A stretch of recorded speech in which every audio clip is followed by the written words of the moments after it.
anak-anak, hari ini kita akan belajar bagaimana sih jika tulangmu kekurangan kalsium. Nah, jangan lupa ya untuk tetap subscribe channel YouTube Miss Gita dan nyalakan juga lonceng notifikasinya. Jangan lupa juga nih Miss Gita selalu ingatkan untuk tetap like, share, dan juga komen supaya channel YouTube Miss Gita selalu berkembang ke depannya, oke? Nah, anak-anak, kalian tahu nggak? Komposisi utama jaringan tulang kita itu ada beberapa macam loh, yaitu yang pertama ada mineral, kemudian ada air dan juga matriks kolagen. Mineral tulang dan air merupakan komponen anorganiknya, sedangkan kolagen merupakan komponen organiknya. Nah, tulang kita sendiri terdiri atas dua jenis, yaitu tulang rawan dan tulang keras. Tulang rawan tersusun dari sel-sel tulang rawan yang banyak mengandung zat perekat dan sedikit zat kapur serta bersifat lentur. Nah, sedangkan pada tulang keras dibentuk oleh sel pembentuk tulang atau osteoblas. Ruang antar sel tulang keras ini banyak mengandung zat kapur, sedikit zat perekat, dan bersifat keras. Zat kapur itu dalam bentuk kalsium karbonat dan kalsium fosfat yang diperoleh atau dibawa oleh darah. Nah, kepadatan dan kesehatan tulang sangat dipengaruhi oleh kadar kalsium itu sendiri. Oleh karena itu, kurangnya asupan kalsium dapat menyebabkan berbagai macam penyakit tulang, baik pada orang dewasa maupun pada anak-anak seperti kalian. Nah, pernahkah kamu melihat orang yang sudah berusia lanjut berjalan bungkuk? Orang tua tersebut menderita kelainan tulang. Kelainan itu bisa diakibatkan karena usia dan sikap tubuh yang salah. Misalnya pada saat duduk badannya membungkuk ataupun kekurangan asupan kalsium. Nah, penyakit pada tulang karena kekurangan kalsium antara lain adalah osteoporosis atau kerapuhan tulang, kemudian rakitis, dan yang terakhir adalah osteomalacia. Ya, ini adalah 3 penyakit kekurangan kalsium. Osteoporosis adalah suatu penyakit di mana tulang secara perlahan kehilangan kepadatannya, sehingga tulang ini menjadi lemah dan rentan akan fraktur atau patah tulang. Sedangkan rakitis adalah kelainan pertumbuhan tulang yang umumnya terjadi pada anak-anak akibat kekurangan kalsium, vitamin D, dan fosfor. Anak yang menderita rakitis memiliki tulang yang rapuh dan gejala yang dialami bisa berupa nyeri tulang, otot, dan kelemahan otot. Osteomalacia.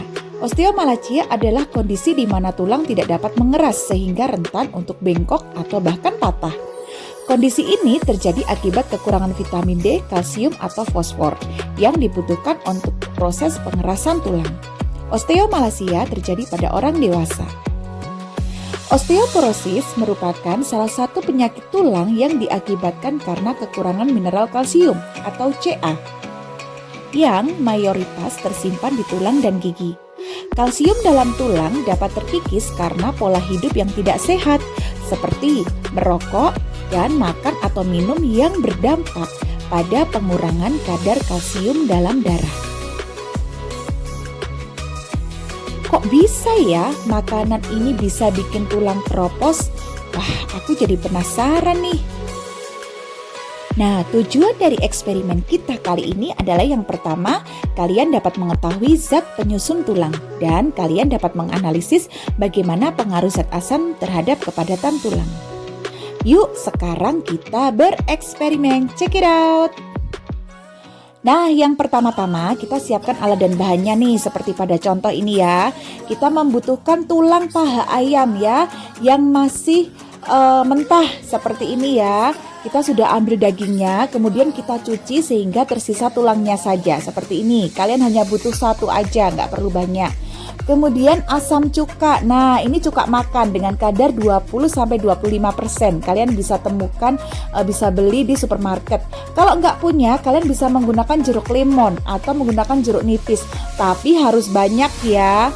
Nggak bisa diencerkan juga loh. Terus ada air. Nah, air ini nanti untuk mengencerkan asam cuka. Kemudian toples. Kalau nggak punya toples, kalian bisa menggunakan gelas kaca ya yang ditutup dengan plastik yang sangat rapat. Kemudian kita membutuhkan penggaris nih karena kita akan mengukur panjang tulang paha ayam ini mula-mula. Nah, setelah itu kalian membutuhkan tenan jika diperlukan ya, supaya tidak kotor mejanya. Kemudian alat tulis dan juga kertas label, dan ini berfungsi untuk memberi label pada toplesnya ya, untuk memberikan keterangan pada toples. Nah, cara yang pertama adalah kita letakkan tulang paha ayam di atas telenan ya. Kemudian kita ukur nih panjang mula-mula tulang paha ayam. Kita melihat tulang paha ayam ini warnanya masih segar ya, warnanya masih merah gitu ya. Kita ukur panjangnya berapa ya panjangnya, kita tulis di kertas label supaya kita tahu nih apakah ada perubahan ya sebelum dan sesudahnya, seperti itu.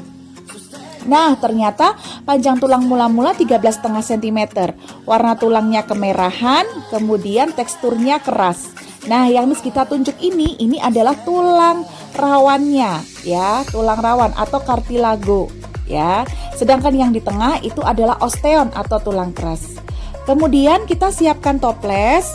Nah, kita masukkan tulang paha ayam ke dalam toples seperti ini.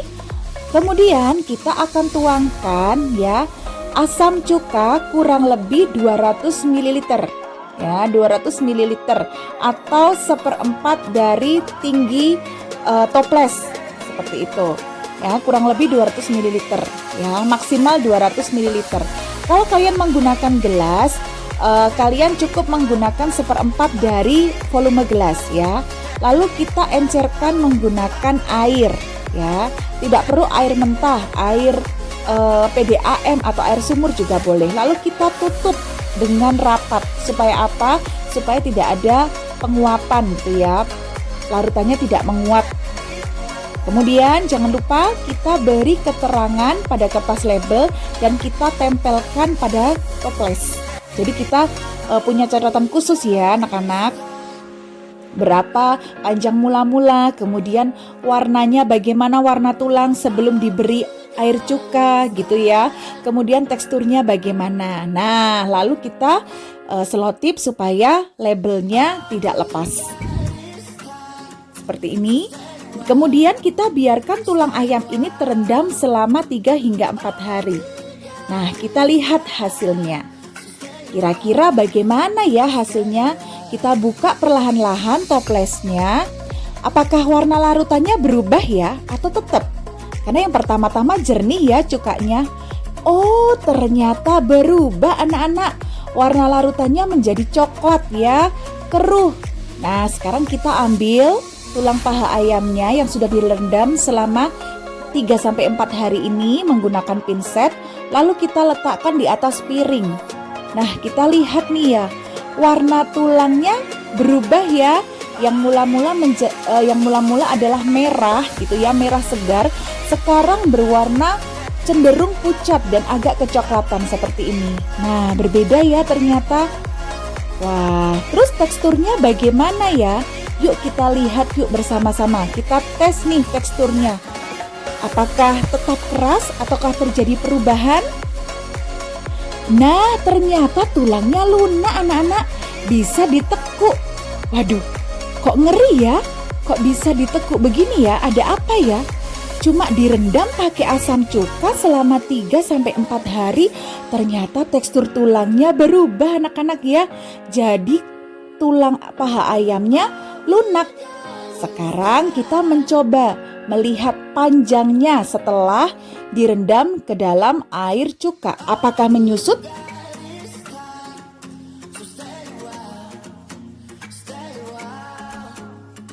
Nah, kita cek lagi berapa sih ini panjangnya. Nah, kita akan catat ya. Ternyata panjang tulangnya 11,5 cm anak-anak ya, menyusut. Warna tulangnya coklat pucat dan teksturnya menjadi lunak dan mudah dibengkokkan. Nih ya, kita tempelkan. Kita lihat ya. Hasilnya sangat berubah ya. Sangat berbeda dengan tulang paha ayam yang mula-mula. Kenapa sih tulangnya bisa jadi lunak ya? Wah, harus diteliti nih ya.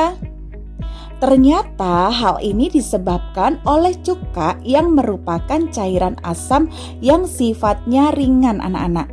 Tapi meskipun cuka ini adalah larutan asam yang ringan, merendam tulang selama 3 hari dalam larutan cuka bisa membuat kalsium dalam tulang itu larut. Nah, ngeri kan? Setelah kalsium dalam tulang larut, maka tidak ada lagi kandungan yang membuat tulang jadi keras dan hanya jaringan tulang lunak aja yang tersisa di dalamnya. Tulang ayam diibaratkan sebagai tulang pada manusia dan larutan asam ini diibaratkan sebagai makanan yang kita konsumsi yang dapat mengurangi kepadatan tulang kita. Kepadatan tulang yang menurun ini dapat berdampak pada kondisi fatal, yakni tulang menjadi keropos dan rentan mengalami keretakan. Nah, tulang retak dan keropos dapat terjadi di beberapa anggota tubuh seperti tulang belakang, pergelangan tangan, kaki, lutut, dan tulang belakang. Nah, sekarang kita harus menjaga tulang kita supaya terhindar dari osteoporosis. Oke, thank you for watching kids and God bless you. Bye-bye.